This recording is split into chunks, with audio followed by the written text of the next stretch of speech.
أعوذ بالله من الشيطان الرجيم بسم الله الرحمن الرحيم അസ്സലാമു അലൈക്കും വറഹ്മത്തുള്ളാഹി വബറകാതുഹു.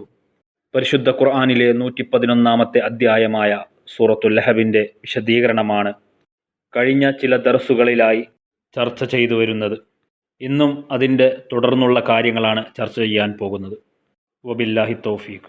കഴിഞ്ഞ ദർസിൽ പറയുകയുണ്ടായി, ഈ സൂറത്ത്, അതായത് സൂറത്തുൽ ലഹബ്, ഇതിൻ്റെ ബന്ധം കൂടുതലായി അവസാന കാലഘട്ടത്തെക്കുറിച്ചാണ് ഉള്ളത് എന്ന്. അപ്പോൾ ഇവിടെ ഒരു ചോദ്യം ഉദിക്കാം, അങ്ങനെയാണെങ്കിൽ എന്തുകൊണ്ടാണ് അബൂലഹബിൻ്റെയും അയാളുടെ ഭാര്യയുടെയും കഥ ഇവിടെ പറഞ്ഞത്? ഇവരൊക്കെ തന്നെ ആ കാലഘട്ടത്തിൽ ജീവിച്ചു മരിച്ചവരല്ലേ? എന്നാൽ വരാൻ പോകുന്ന കാലങ്ങളുമായി ഇവർക്കൊക്കെ എന്താണ് ബന്ധം? അതുകൊണ്ട് തന്നെ ഇതുമായി ബന്ധപ്പെട്ട് ചില കാര്യങ്ങൾ ആദ്യം മനസ്സിലാക്കാനുണ്ട്. അതിലൊന്നാമതായി അറിയേണ്ടത്, ആരാണ് ഈ പറയുന്ന അബൂലഹബ്? മുഫസ്സിരീങ്ങൾ പറയുന്നു, നബി സല്ലല്ലാഹു അലൈഹി വസല്ലമയുടെ ഒരു പിതൃവ്യൻ, അതായത് അദ്ദേഹത്തിൻ്റെ പിതാവിൻ്റെ ഒരു സഹോദരൻ. അയാളുടെ പേര് അബ്ദുൽ ഉസ്സ എന്നായിരുന്നു. പക്ഷേ ഏറ്റവും കൂടുതൽ ആളുകളുടെ ഇടയിൽ അറിയപ്പെട്ടിരുന്ന പേര് അബ്ദുൽ ഉസ്സ എന്നുള്ളതല്ല, മറിച്ച് അബൂലഹബ് എന്നുള്ളതാണ്.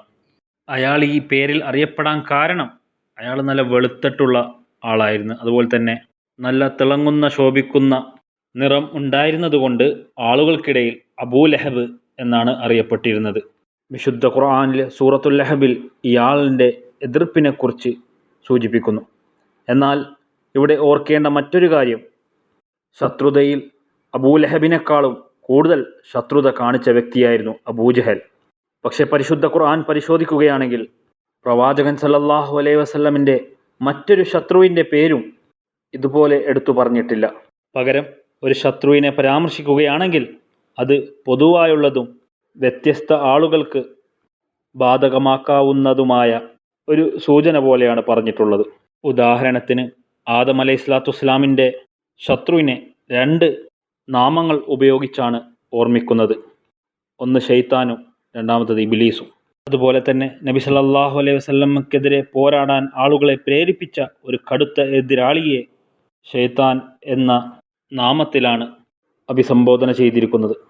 ഇവിടെയും, അതായത് ഈ സൂറത്തിലും, ഒരു പ്രത്യേക വ്യക്തിയെ മാത്രമല്ല പരാമർശിക്കുന്നത്, മറിച്ച് ഇവിടെ പറയുന്ന കാര്യങ്ങൾ ബാധകമാകുന്ന നിരവധി ആളുകൾ ഇതിൽ ഉൾക്കൊള്ളുന്നു.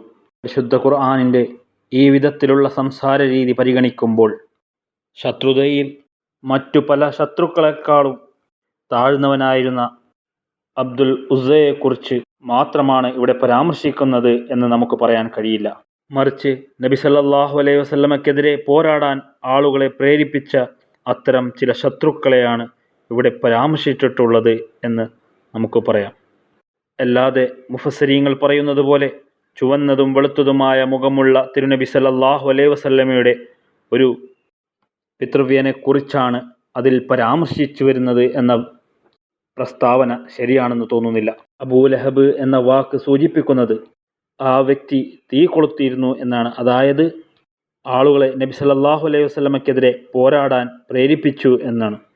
വ അംറഅതുഹു അഹ്മാലത്തൽ ഹതബ് എന്ന ആയത്തും പറയുന്നത് മുഖത്തെ വെളുപ്പിനെയല്ല, മറിച്ച് തീ ആളിക്കത്തിക്കുന്നതിനെക്കുറിച്ചാണ്. മുഖത്തെ വെളുപ്പ് കാരണം ഒരാളെ അബൂലഹബ് എന്ന് വിളിച്ചിട്ടുണ്ടെങ്കിൽ അപ്പോൾ ഭാര്യ വിറക് ചുമന്ന് തീയിൽ എറിയുന്നതിൻ്റെ അർത്ഥമെന്താണ്? വിറക് തടി കൊണ്ട് അബൂലഹബിൻ്റെ മുഖത്തെ വെളുപ്പ് വർദ്ധിപ്പിച്ചോ? യഥാർത്ഥത്തിൽ തിരുനബി സല്ലല്ലാഹു അലൈഹി വസല്ലമക്കെതിരെ ഫിത്നയുടെ തീ ആളിപ്പടർത്തുന്ന കടുത്ത ശത്രുക്കളെയാണ് ഈ സൂറയിൽ പരാമർശിക്കുന്നത് എന്നതാണ് വസ്തുത. അവർ തീർച്ചയായും പരാജയപ്പെടുമെന്നും ഇവിടെ പറഞ്ഞിരിക്കുന്നു.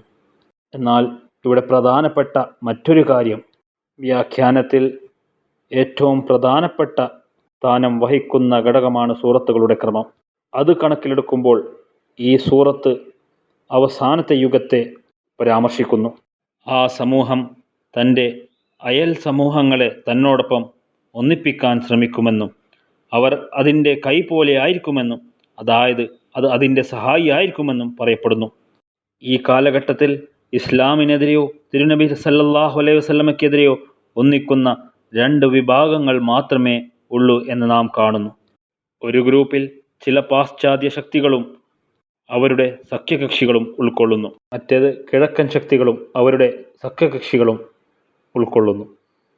അബൂലഹബ് എന്നത് ഈ രണ്ട് വിഭാഗങ്ങളെയാണ് സൂചിപ്പിക്കുന്നത്. ചുവപ്പും വെള്ളയും നിറമായതിനാൽ ബാഹ്യമായ നിലയിലും ഇവർ അബൂലഹബ് ആകുന്നു.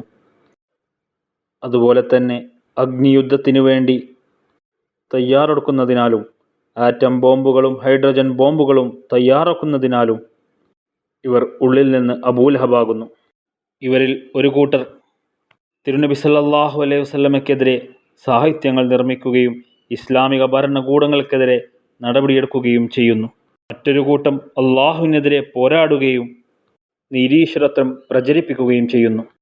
ഈ സമയത്ത് അവരുടെ ബാഹ്യ രൂപകൽപ്പനകളും മതപരമായ എതിർപ്പും കാരണം ഈ രണ്ട് ശക്തികളും അബൂലഹബ് എന്ന് വിളിക്കപ്പെടാൻ അർഹരാണ്. ഈ സൂറത്തിൽ അള്ളാഹു സുബ്ഹാനഹു വ തആല പറയുകയാണ്, അബൂലഹബ് എന്ന് വിളിക്കാൻ അർഹരാക്കപ്പെട്ട ഒരു സമൂഹം അവസാന കാലഘട്ടത്തിൽ ജനിക്കുന്നതായിരിക്കും. അള്ളാഹു അവരെയും അവരുടെ സഹായികളെയും വിജയിക്കാൻ അനുവദിക്കില്ല. ഇതിനുശേഷം പറയുകയാണ്, കൈകളായി ഉപമിച്ച ഈ സമൂഹത്തിന് പുറമെ വേറെ ചില ഗ്രൂപ്പുകളുമുണ്ട്. ഈ രാജ്യങ്ങളിൽ തന്നെ അങ്ങനെയുള്ള ഗ്രൂപ്പുകൾ കാണാവുന്നതാണ്. അവർ അള്ളാഹുവിനും മുഹമ്മദ് നബി സല്ലല്ലാഹു അലൈഹി വസല്ലമക്കുമെതിരെ പോരാടാൻ അവരുടെ സർക്കാരുകളെ പ്രേരിപ്പിക്കുന്നതായിരിക്കും. അങ്ങനെയുള്ള ഗ്രൂപ്പുകൾ ഈ രാജ്യങ്ങളിലും ഉണ്ടാകും.